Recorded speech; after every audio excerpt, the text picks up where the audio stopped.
So luckily one more Central University is in front of you. So admission notification is from Central University which is a Nagaland University. क्या आप लोगों ने इसका नाम सुना है और इसके बारे में सुना है यहाँ क्या क्या डिपार्टमेंट है, क्या क्या कोर्स हैं?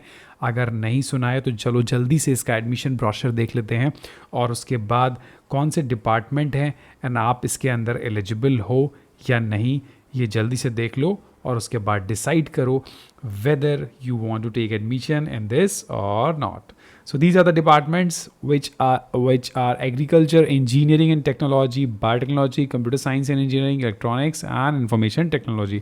तो जहाँ ऑलमोस्ट हर डिपार्टमेंट के अंदर PhD की सीट्स अवेलेबल हैं. हॉस्टल ये सब इसका इंफ्रास्ट्रक्चर है. I just skip each and everything from this.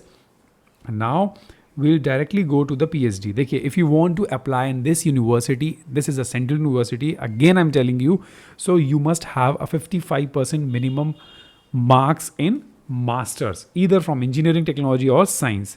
So you must have, or you have an equivalent CGPA.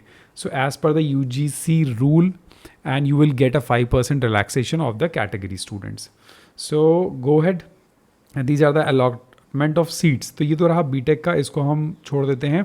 And this is the PhD department agriculture engineering में आप apply करना चाहते हैं तो only and only 2 seats, but you required only 1 seats. यार competition देखो, आपको 1 seat चाहिए and you must have an confidence on your profile.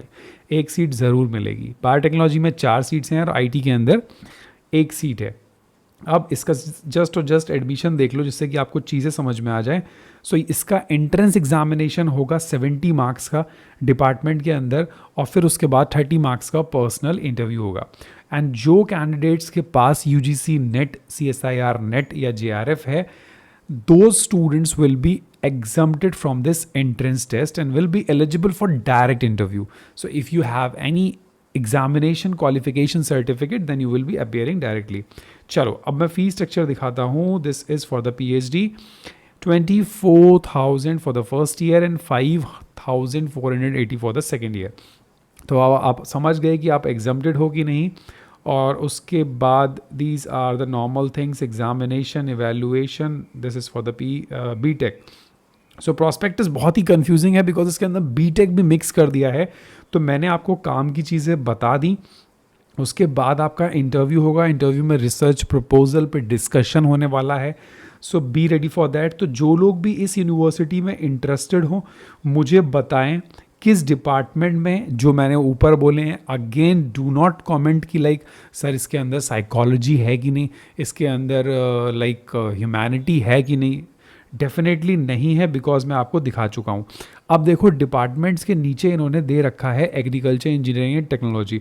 So the best part is that कि they have explained everything, they have shown everything कि इनके पास क्या है, कौन इंस्ट्रूमेंट है, कौन टेक्नोलॉजी है, कैसे कैसे काम कर रहे हैं. तो देखो एक अच्छी यूनिवर्सिटी की यही चीज़ होती है कि they declare each and everything. Teaching faculties इन्होंने दिखा दी हैं. बायोटेक के अंदर कौन HOD है, क्या काम चल रहा है, कौन कौन से इंस्ट्रूमेंट्स हैं, लेबोरेटरी है, थर्स्ट एरिया ऑफ रिसर्च क्या होने वाला है. सो देखो गेस्ट फैकल्टी है, असिस्टेंट प्रोफेसर हैं, एसोसिएट हैं, कौन नहीं, आप इसको देख लो. अगर नहीं समझ आता है तो you just text me, I will confirm with respect to your profile that you have to continue in this university or not. Chale, thank you so much for watching. Do not forget to subscribe to the channel, hit the like button. Bye bye, take care.